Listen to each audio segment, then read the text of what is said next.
What's up, guys? Alright, quick one. Let me just do a price analysis for us, and then we'll see how we go from there. Now, of course, I believe by now you guys must have been familiar with buy order flow and sell order flow and stuff like that. Now, there's something I've been studying of recent, and I'm going to come up with it, pretty soon.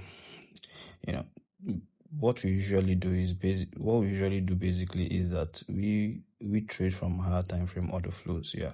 So, and what then that means is that most of the times we miss out on the retracements.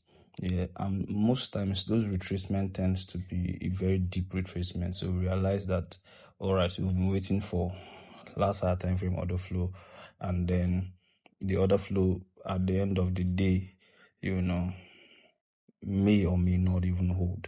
So whereas we neglected all of the other moves that would have gotten in on, probably I will explain that on my subsequent videos. But what did I see here that made me take this trade?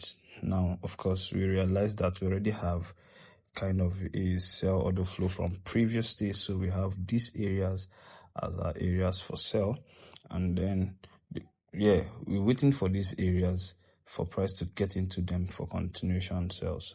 But howbeit, we also would realize that for us to get into this area, a buy move had to happen to bring us here before we have the sell.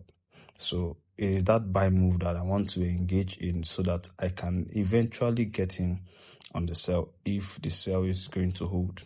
Now, I realized that what happened was that there was a shift in momentum, even though there was no buy order flow as it were. But there was a shift in momentum, and what I did was that after that shift in momentum, let me assume that we have like a H1 shift in momentum.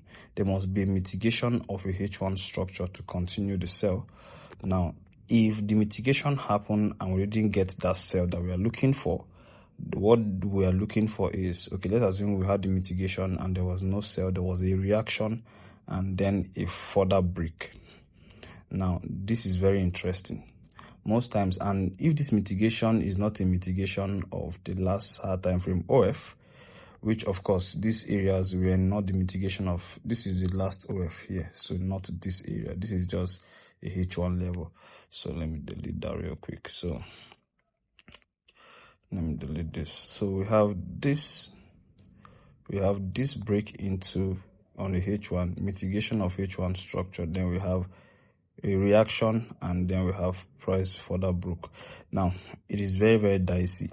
This reaction was what I took in anticipation that this area was going to break. So it was kind of a low probability because price would have just melted down.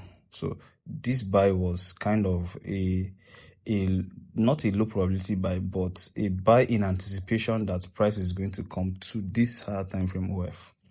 You understand that? So probably I will get to explain better on a very good day.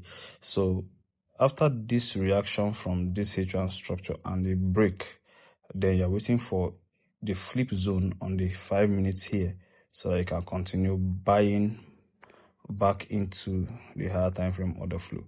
So which of course I'm expecting price to react here, come into this flip zone, and then we'll have the buys into this area. So I'm going to be looking for buys from these areas back into this area. So this sell I just took is kind of a low probability sell so that it can give me the pullback into my buy area so that I can buy into this zone.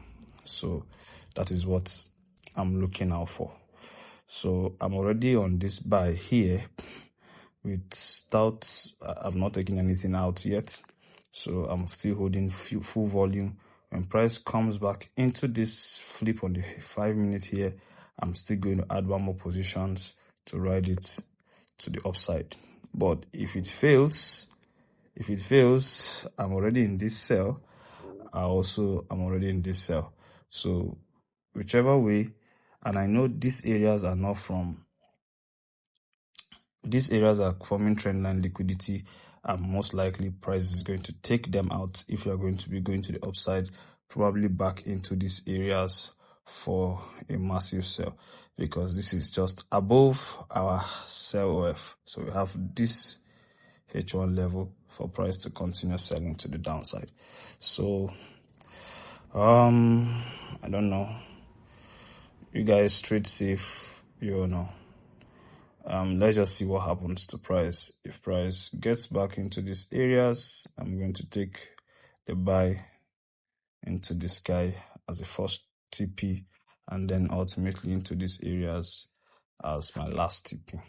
So sell down, then take out these levels. You get a point? All right, catch you on the next one, guys.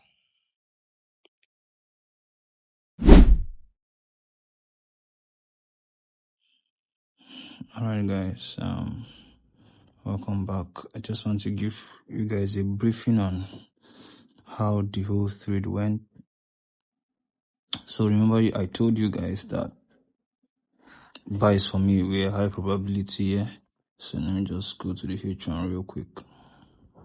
So we have the move. Now remember, I took this sell from here. I took a sell from here, and then to sell back into this so that I can buy from these areas. I don't know if anyone remembers that. So, but unfortunately, what price did? Let me show you guys what price did. Okay, let me show you guys what price did.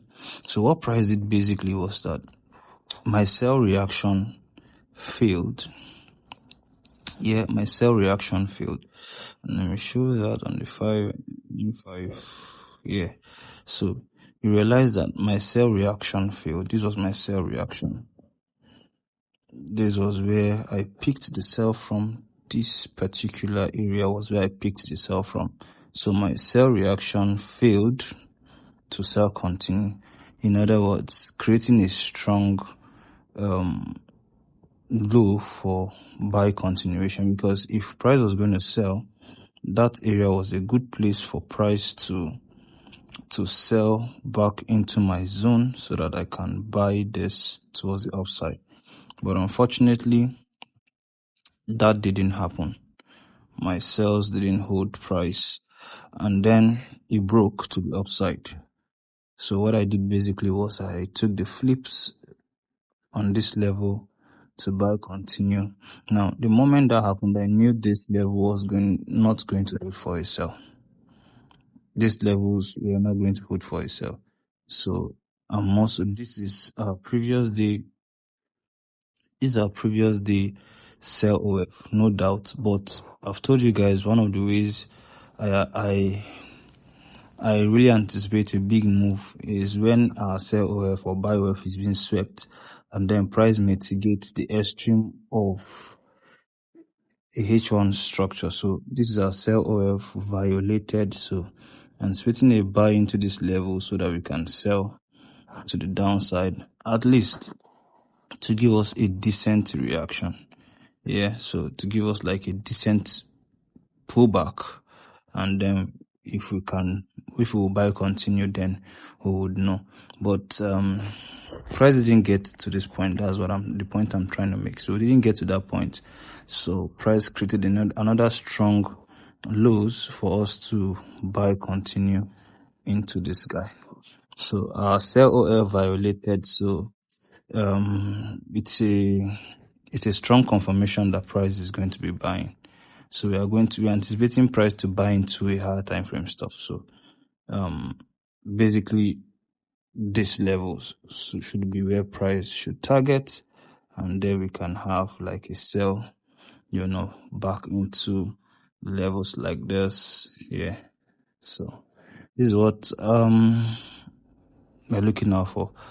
These trades we're taking. So catch you guys on the next one. From me, it's bye for now.